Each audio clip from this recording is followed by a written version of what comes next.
What's going on, guys? Agent Bashir here, and welcome to another video. It's been a while since my last one, probably several months, but anywho, in today's video I'm going to be showing you how I got a PS5 and how you can get one as well. Also, stick around after this. In the end of the video, I'll be providing a review on whether or not you should get a PS5, whether it's worth it or not, because despite all the hype around it, it may not be a console for you, but that depends. It could be for you, it could not be for you. I'll leave my review if you're interested. Otherwise, this is pretty much a guide on how to get one. Now, it's with the current world situation that I shall not name, alongside scalpers and the chip shortage, it is very difficult. Even I struggle. And while this guide is not a guaranteed, it's not impossible either. It is possible to get a PS5 with precise timing. Now keep in mind that the methods may be similar to other videos, but this is from my perspective and how I got one. And hopefully if you're looking for ways of fresh air to get one, hopefully my method should be of help to you. So feel free to leave comments in the video of how the process went once you get your PS5. However, full disclaimer, please do not DM or contact me if this process failed and ask me for help, because I will not be able to help you, unfortunately. I'm not the guy who manufactures PS5s, and the reason why I'm adding this disclaimer is due to one of my other videos on how to unlock your Twitter from an age lock, and this resulted in a flood of DMs that I had to put a full disclaimer in not only my YouTube description, but my Twitter bio as well. Anywho, enjoy.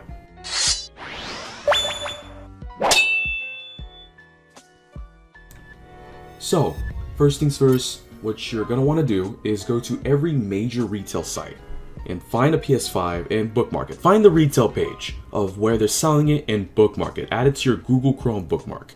Be sure to bookmark the specific edition you're looking for. So for example, if you're focused on getting the physical version, the disc version, bookmark that, or vice versa for the digital version. Otherwise, if you don't care, bookmark both, because sometimes they sell one or sometimes they sell the other within a specific time frame. They could sell both. Just make sure you're prepared to click the right edition when the time comes. Now, examples of sites you could use are Amazon, Walmart, Best Buy, Target, Newegg, and pretty much anything else. You can also do GameFly or GameStop. However, keep in mind that they require a membership, or at least GameFly. GameStop sometimes requires memberships, but not entirely. But I think they started requiring memberships more often, and not just the free tier. I think they're mainly requiring the paid tier, aka Pro. However, if you do have a membership with them, consider adding them to your bookmarks as well, because you do have an advantage with those programs, as less people will have access to the stocks. If you don't have a membership with them and you want to invest, go ahead, you do you. That gives you an advantage. Keep in mind that GameFly is going to require at least a month, and you're going to have to pay monthly for it. GameStop's Pro membership is yearly, so that's a little bit better, but no guarantees, since it's very easy to get into GameStops compared to like GameFly. This next step is going to sound a little intimidating to you, but create an account and add your payment method you plan to use. But you're going to have to pay for that PS5 anyways, right? So you might as well just add your payment method, even if you don't trust them. I get that you may not trust them, but these are large retail sites. Worst case scenario, just reverse any suspicious charges depending on like what cards you have. Or if you're really that hesitant about adding your payment method, I highly suggest getting a preloaded card with the funds necessary to buy it. Now, I don't recommend that, because some sites do what's called an authorization charge, which they charge the full amount right away and put it right back before eventually charging again when it ships. But some sites don't charge immediately until it ships. Some sites charge immediately as a pre-authorization, or they just take your money entirely. And sometimes for authorization charges, they don't even take those kind of cards, and instead credit cards. But if you have a credit card, I highly recommend using that, as that is the most sufficient way of securing your payment necessary for the PS5. Now, why am I saying to add your credit card right away? Because when the PS5 goes in stock, remember, my guide is all about precise timing, or pretty much in general when trying to buy a PS5. Remember, you're racing towards the clock here. You want to buy a PS5 as fast as possible, because there are people who will have their payment methods ready right away and will be able to snatch one like that.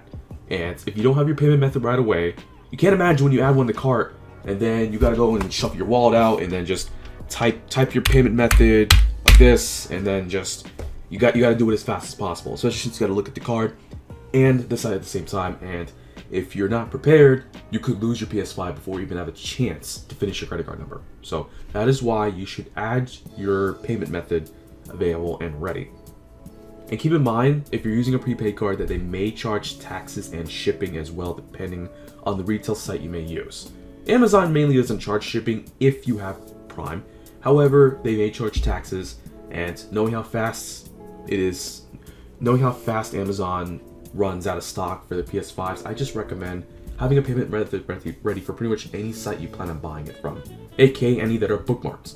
My next step is to follow any sources that immediately notify you when a PS5 is in stock. Now, these sources are mainly bots, whether it's Discord or Twitter, and I highly recommend following sources like PS5 stock updates, Wario64, etc. They even notify you when an Xbox is in stock, if you're into that. But this video is focusing mainly on PS5. Now, this isn't guaranteed either, as since there are millions of people following the source, they could go on the site and just swipe it off before you even have a chance. However, I'll explain why this is important in my fourth step. Now, keep in mind, they do notify for all sources, including sources that you don't subscribe to, like GameFly and GameStop, which sometimes require memberships. However, this does give you an advantage when they are in stock. And when you follow sources like these, you'll have a better chance of getting one compared to those who don't follow sources. So regardless of whether this works or not, it's highly essential. Please do it. I'll leave some example sources in the description below of who I highly recommend for PS5. You can follow multiple if you want, so that's because some may deliver earlier than others. I think Wario64, in my honest opinion, does it the best. They're like instant compared to other sources. But again, no guarantees, but I'll say why this is important. Now, my fourth step is to study restock patterns. Now, why is this important? This will give you an edge. Now, what I mean by that is that, let's just say, for example, Walmart restocks on Thursdays at 3 p.m. Eastern. Check back at Walmart at probably 10 minutes prior and constantly refresh, whether it's Control F5 or you have a refresh bot, just do it. The reason why is because sometimes these sites will go in stock before bots even have an opportunity to notify everyone else that PS5s are in stock, aka the sources that I'm talking about. So when you follow these sources like Wario64, study when the sites go in stock and follow that pattern. Because if you could swipe a PS5 before everyone else finds out, you'll be at an advantage and an almost guaranteed PS5. Now, last but not least, and this is a common mistake, do not under any circumstance leave the site immediately after a PS5 goes out of stock and you don't score one. Now why? Simple. Sites do a common practice where they put consoles into what's called batches, and there will be typically between 2 to 3 batches per day. And sometimes sites will let you know when the next batch comes up, and sometimes they will not. It's better that they don't, and the reason why is to drive out traffic. Because when there's less traffic, there is less people that are going to try to flood the site, including bots that will attempt to swipe PS5s, allowing you an opportunity to get one. If you know about this trick, then yeah, you'll be at an advantage. As a matter of fact, this is how I got my PS5. When I was on Walmart and it ran out of stock, I simply kept refreshing for the next several minutes. And when it was in stock, I immediately bought mine. And that's how I got it. Just continue to refresh for the next 10 or 20 minutes after it goes out of stock. I'd say do it for 20, 30 minutes. And if another batch doesn't come, then you might be out of luck. You can keep trying for as long as you like. I just recommend 30 minutes minimum. Just to see, just in case maybe they do restock. But if they're out, tough luck. But trust me, there will be other opportunities. And that is my steps on how I got a PS5 and how you can get one too. Now that I got that out of the way, it's time for the next part of the video. You can go ahead and click off if you want to, but this is my opinion on whether or not a PS5 is worth all this hype, worth going through all the trouble. Because you may be wondering, for all this trouble, is it worth getting a PS5? Let's find out. I'll get right to the point. If you want to have an upgraded system with less loading times, some really good exclusives, or even want to experience the 4K goodness if you have the TV necessary, alongside the power of the DualSense, I'd say get it. However, if you like your PS4 exclusives, you do not care about PS5 exclusives besides probably graphics or less loading times, I'd just say hold off on it. Like, If you're fine with your PS4, don't get a PS5. Because the reason being is that the titles are extremely underwhelming. I've had my PS5 for, I think, around like 3 months at this point. And I'd say that, you know, it's great. I love it. Like, the graphics are stunning. I have a 4K TV myself. Loading times are just straight up minimal. And I haven't played Ratchet & Clank yet, but I did see the loading times, and I can tell you it looks great. I played Miles Morales on it. I played Astro's Playroom that shows examples of how rooms just load with precisely no loading times whatsoever. And the DualSense controller is amazing. I love the adaptive triggers. If you ever get a PS5, Astro's Playroom is a prime example of how the DualSense works. And I highly recommend giving that game a try when you get your PS5. It comes with every PS5.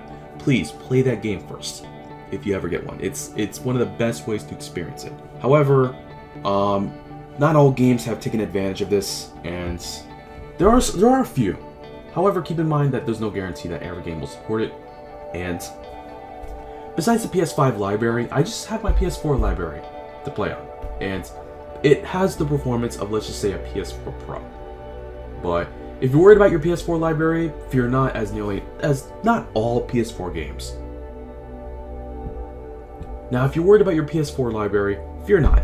Almost every PS4 game is pretty much supported with backwards compatibility. Now, keep in mind that there's only like 7 games that are not PS5 compatible, PS4 games wise. I'll put the list right here, but pretty much gives an idea of what games are not supported. But it's mainly games that are either demos or games that are probably not that popular, etc., or just have special capabilities. Regardless, you'll be able to play your PS4 games. And if you have an external SSD, you could just transfer that straight over to your PS5 by simply plugging it in. No worries, it'll work fine. However, if you put PS5 games on your SSD, they must be copied to the console to play. It's a limitation for some reason. Now, what I want to talk about next is criticism. What I don't like about it. Now, the exclusives for the system are extremely underwhelming. That doesn't mean there are no exclusives, as most of them are currently in development. Now, even past E3, and past Sony State of Play, there aren't a lot of exclusives. There are some coming, but they're probably still in development. And titles enhanced for the PS5 look stunning without a doubt. But for someone like me that plays games for the gameplay and not for the graphics, there's not too much of a difference, to be honest. And it's like, especially if you play this game especially if you play this console on a 1080p or 4K monitor, like, there's not going to be much of a difference. But if you are a graphics enthusiast or a graphics junkie, you'll notice the difference. But otherwise, like, titles that take advantage of the PS5's power, including the DualSense, there's like probably 3 or 4. Like Astro's Playroom, Miles Morales, Ratchet & Clank. Those are the few I could name, but they're just relatively short. So there's not a lot of titles. It's highly underwhelming. There's not a lot. So if you really, really want to play the exclusives, I highly recommend it. Otherwise, if you like your current PS4 system, I'd say hold off until the whole stock thing has died down and things have went back to normal, and it's just easy to get a PS5 again, which could take years, according to Sony. But, you know, it could happen one day. Who knows? I hope that, you know, one day this whole world situation could end. It could be easy to get a PS5 again. But I highly recommend waiting until that time period if you're currently happy with your PS4 library, because I don't think Sony's gonna take away anything regarding the PS4 anytime soon. So I'd hold off on a PS5 if you care about your PS4 library, or just only care about your PS4 library. But that about does it for today's video. This was really difficult to record on, and it's been a while since I last did a video, but I'm really happy I managed to get through this video and get it uploaded to YouTube if it makes it, hopefully. But I'm gonna try to make videos again soon. Like, I'll try to make more videos as much as possible. No guarantee, but I did my best to make sure that I can get this video out, hopefully today or this week, whenever it comes out. But thank you for watching. Feel free to subscribe if you want to watch more content. My Twitch is down below if you want to watch me stream. I do stream PS5 games. As of right now, or at least when this video was uploaded, I'm currently on break, but I do plan on returning next week with a new design and everything else. So look out for that. Join my Discord for updates and everything, and I'll see you guys back here next time. Peace out.